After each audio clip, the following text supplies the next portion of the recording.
This was the moment when Mitt Romney touched Rick Perry. Touched him. I mean, physically came in contact with him. I'm looking forward to finding your facts on that, because that just doesn't... I'll tell you what the facts are. Rick, again. You had the word... I'm speaking. I'm speaking. The newspaper... There it was. Mitt Romney laying hands on Rick Perry during last night's Republican debate. How did Rick Perry feel about that? This was the 8th debate of the Republican primary season. 8th! I think that's in part because these things are turning out to be awesome for ratings. TV in general is not getting great ratings right now, but these debates are rating through the roof.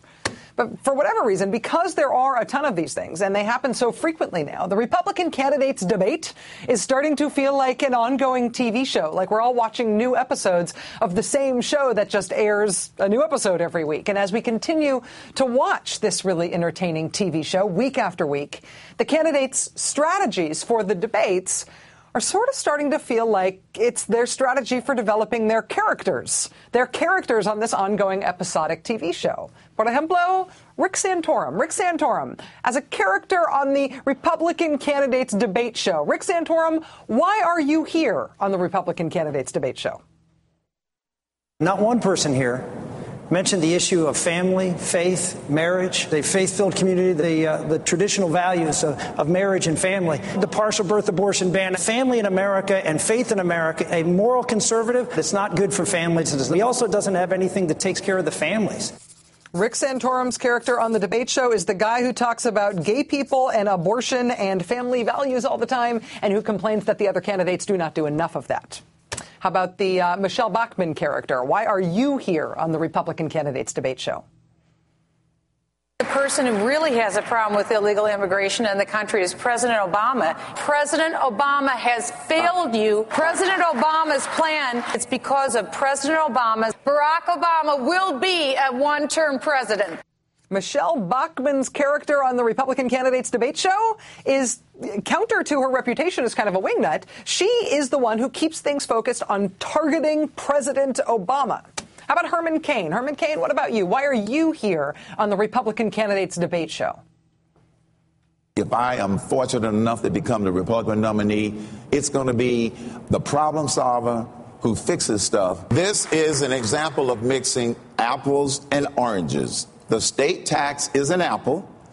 We are replacing the current tax code with oranges. Take a loaf of bread. It does have 5 taxes in it right now. Herman Cain's character on the Republican candidates debate show is like the anti-intellectual, I don't have to explain anything folksy guy, where things rhyme sometimes, and they often involve food, and it all sounds very, very digestible, even when it doesn't actually make sense. How about Newt Gingrich? Newt Gingrich, why are you here on the Republican candidates debate show? I think that I would be the strongest candidate because of sheer substance. If you go to newt.org and look at the 21st Century Contract with America.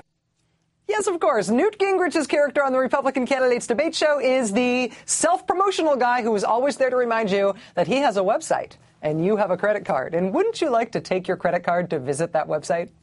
How about Ron Paul? Ron Paul, why are you here on the Republican candidates debate show? Are you all willing to condemn Ronald Reagan for changing weapons for hostages out of Iran? We all know that was done. What? That's not...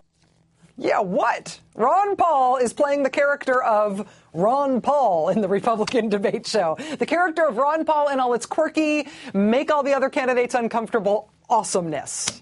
If I had my choice, there would be a Ron Paul character in every show like this. Staying in Texas, though, why is Rick Perry here on this show? Mitt, you lose all of your standing from my perspective because you hired illegals in your home. You're one of the problems, Mitt. Mitt, while you were the governor of Massachusetts in that period of time, you were 47th in the nation in job creation. That is an absolute falsehood on its face, Mitt. Rick Perry's character in the Republican candidates debate show now is the guy trying to unseat the frontrunner at every turn. Obama who? He is after Mitt Romney. And Mitt Romney, as the frontrunner, Mitt Romney, why are you here in the Republican candidates debate show? Mitt Romney has been the presumptive frontrunner in this field from the very beginning. So in all 8 debates, he has tried to sort of float above everybody else, float above the fray. And for the most part, that seeming presumptive, consistent strategy has been working for him. But the risk of trying to seem above it all is that it can sometimes seem like you're looking down at everybody from your perch above it all. It can lead to things like touching your fellow candidates, as if to tell them to relax. He didn't actually pat anybody on the head last night, but you thought maybe that would come next. Being the above-it-all character on the debate show also meant, on last night's episode anyway, also meant lots of complaining about the process. His turn. Okay, and mine. Rick, you had your chance. Let me speak. I haven't had a chance to respond yet. Are you just going to keep talking? Or are you going to let me finish with what I have to say? You have a problem with allowing someone to finish speaking. And I suggest that if you want to become president of the United States, you got to let both people speak. And in the meantime, go to your room and you don't get dinner. Okay, Dad. But the real problem for Mitt Romney is when the above-it-all affect slips. When he gets bothered, when he drops that character, when he does end up getting pulled into the fray, at least at one moment last night, he seemed to say something revealingly, brutally honest. We went to the company and we said, look, you can't have any illegals working on our property. I'm running for office, for Pete's sake. I can't have illegals. So there's your above-it-all character, America, the dramatic reveal on the show when we finally get at the motivations for that character's actions. The reason he's doing what he's doing, right? The reason we just learned why he wouldn't want to hire undocumented immigrants is because he's running for office, so it would look bad. Most of these candidates know they've got no hope of winning, so they are defining their characters essentially for that next book deal or the next political office they might be seeking for their next move one way or another. That's why they are still in the race, for the sake of whatever they've got a better shot at than actually becoming president. That's why, for example, a guy like Rick Santorum is still in the race. That's why Rick Santorum isn't quitting. He gets a platform for his views. He gets to be more famous, and America gets to be entertained by his candidacy on the Republican candidates debate show, with no threat that Rick Santorum would actually end up anywhere nearer to the White House than he is right now. The unexpected development here, though, is that arguably the one guy up there who really thinks he is going to be president, who really is already obviously campaigning as if he is in the general election and has to worry about electability, it turns out that he, and I think this might be an accidental thing, he has just hopped in bed with one of the extraneous characters on the show, with one of the I'm just here to get famous guys. And he hopped in bed with him on what is probably the most outside the mainstream stance that any Republican candidate for president has taken on any subject this entire year. One of the things I will talk about that no president has talked about before is I think the dangers of contraception in this country. The whole sexual libertine idea. And many in the Christian faith have said, well, that's okay. I mean, contraception's okay. It's not okay because it's a license to do things in the sexual realm that is counter to how things are supposed to be. Wanting to be famous candidate Rick Santorum speaking out against contraception. And that is sort of par for the course for Rick Santorum. Rick Santorum's whole career has been about sexual politics, about taking stances like that, trying to say that the government ought to make decisions about contraception, not you. It is not very newsworthy on its own that Rick Santorum is campaigning against contraception now, that he's the no contraception candidate. It's not newsworthy on its own simply because there's no chance that Rick Santorum will be president. So who cares what he thinks, right? What is newsworthy, though, is that the Republican frontrunner, the guy who people think is the likely nominee of the Republican Party no matter how well Herman Cain polls, the guy who is the frontrunner, Mitt Romney, has now essentially, maybe by accident, maybe by way of being tricked by Mike Huckabee, taken the same position as Rick Santorum on birth control. Listen to this.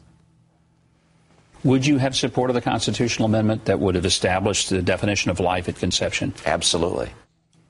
That was Mitt Romney earlier this month on Mike Huckabee's Fox TV show, saying that he'd absolutely have supported a constitutional amendment in Massachusetts to define life as beginning at conception.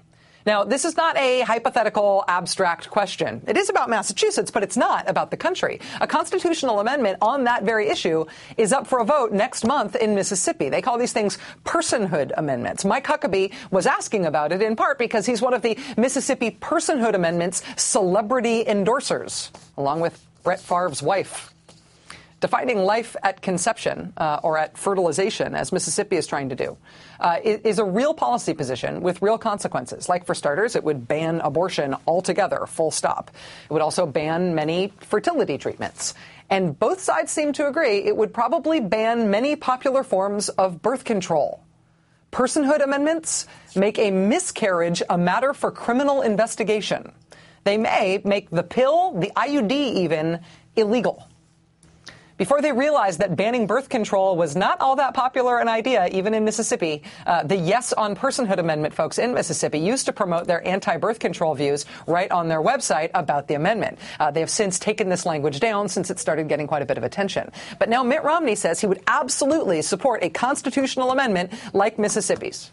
He would support a personhood amendment. He would support a constitutional amendment that would ban the most popular forms of birth control in America.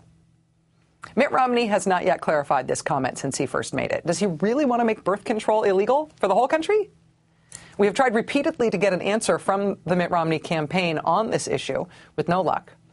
Now even the anti-birth control people who are pushing that amendment in Mississippi say they want to know if Mitt Romney meant what he said, telling Politico that they can't get him to explain his position either, even though he told Mike Huckabee he's with him. So which is it, Mitt Romney?